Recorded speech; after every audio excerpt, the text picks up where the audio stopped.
I mean, I have a lot of clients that are not too be my client. Hey, how are you?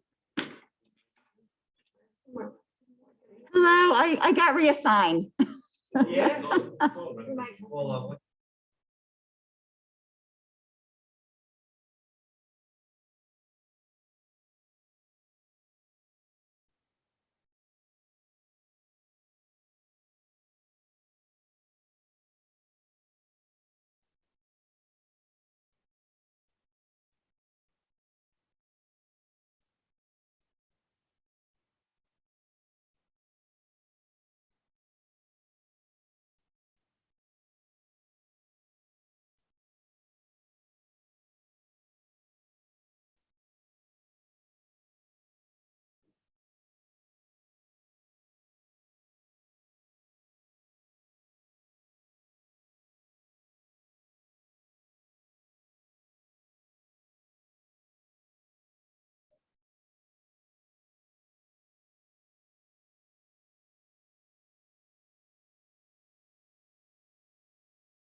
All right, at 6 o'clock, I'm gonna gavel the zoning board to order.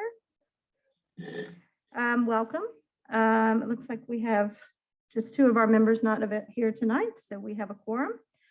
So we will get started. Did anyone have a chance to read the minutes of our August meeting? And if so, I'll entertain a motion.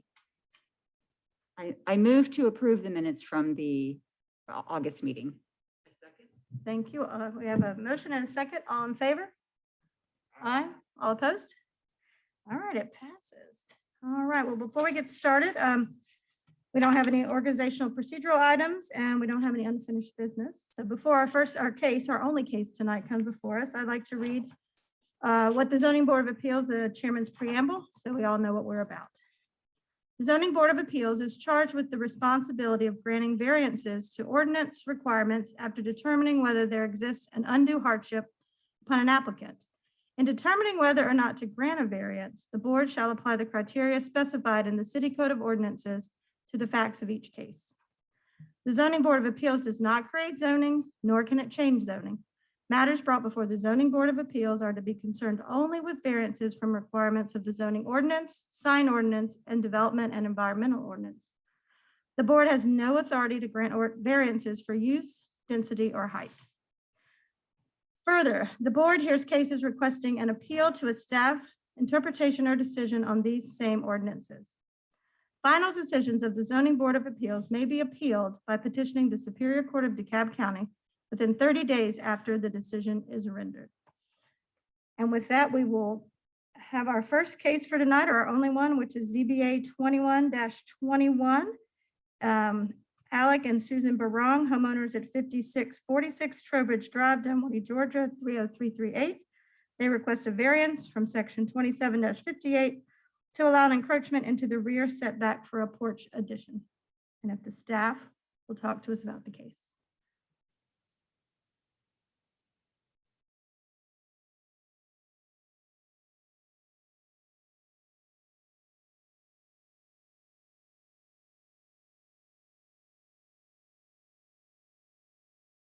Technology is so much fun.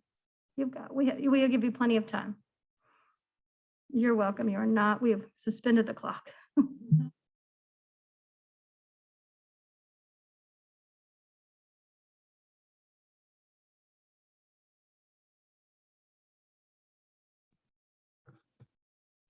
Okay, so the first and only case on the agenda is for 5646 Trowbridge Drive.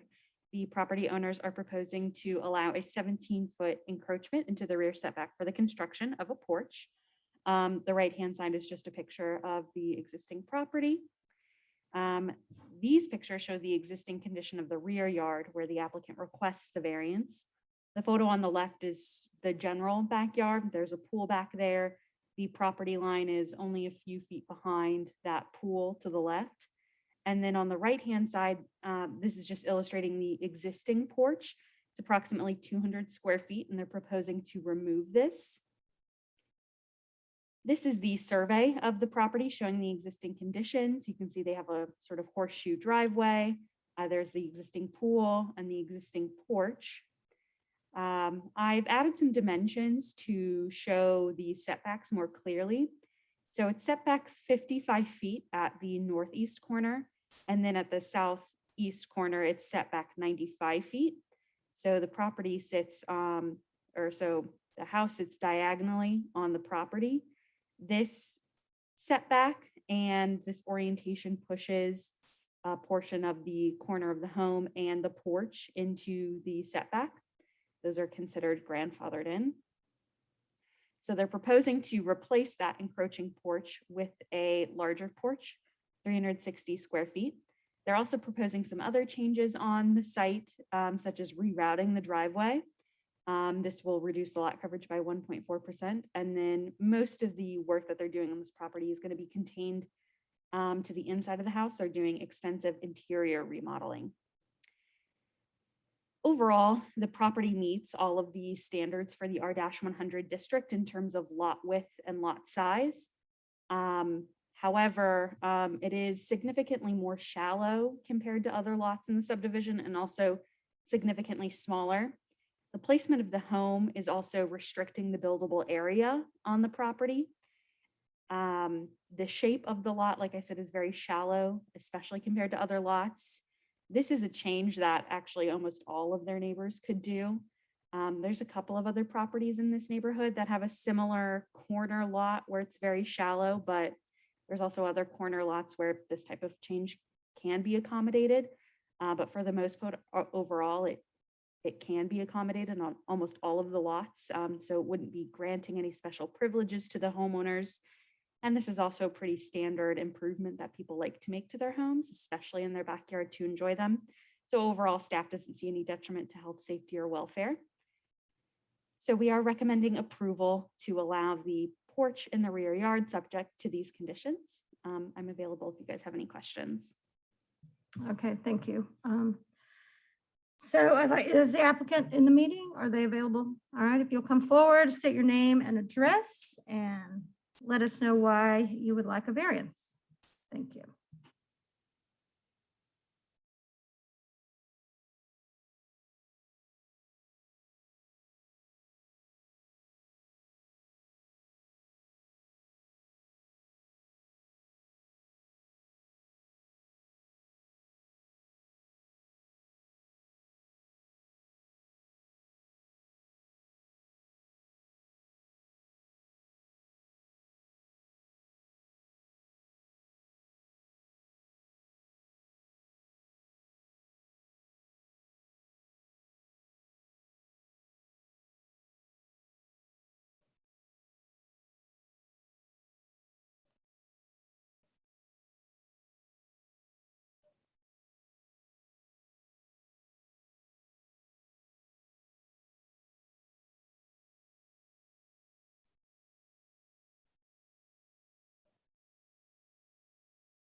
All right, thank you. You're welcome to speak if you'd like to. If not, we'll reserve your time if there's questions. I would, but I think he summed it up pretty well. All right, well, thank you very much. All right, we will, if we have questions, we'll get back to you.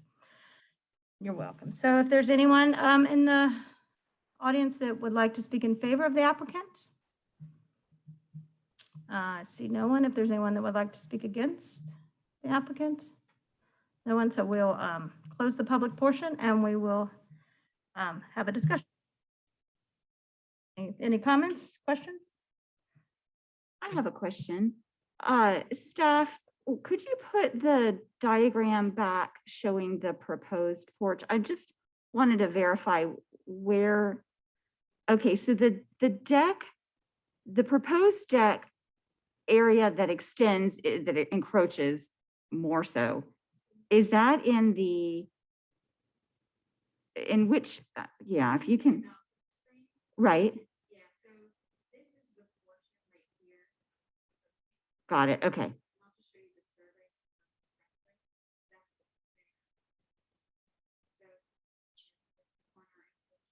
Okay.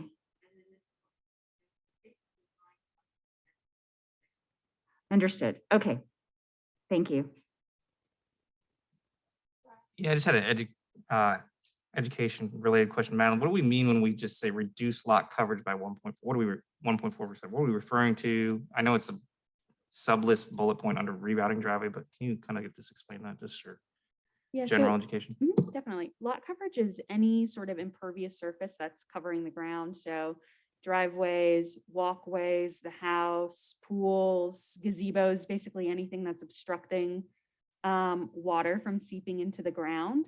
And in this case, the way they're reducing their impervious coverage is by removing that long horseshoe portion of the driveway. And that's mainly what's reducing the impervious coverage on this lot. That's a good question.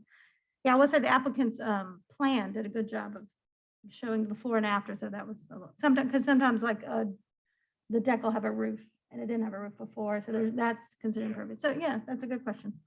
All right, any other questions? All right, would anyone like to make a motion or talk further? Sure. I move to approve the request for variance from section 27-58 to allow an encroachment into the rear setback of 17 feet to construct a rear porch, subject to conditions presented by staff. One, construction must be in substantial compliance with the submitted site plan prepared by Alpha Land Services and dated 6/29. Appendix B, if construction is not commenced within 2 years of the granting of this variance, approval shall be void. Is there a second? I second. Thank you. All right, all in favor, say aye. Aye. All opposed? All right, your variance has passed. Thank you very much. You see, we have no other business on the agenda. Public comment? No. And no board comment? Do we have a board comment from anyone? All right, well, then I shall adjourn this quick meeting. 6:10, that's pretty good, everybody.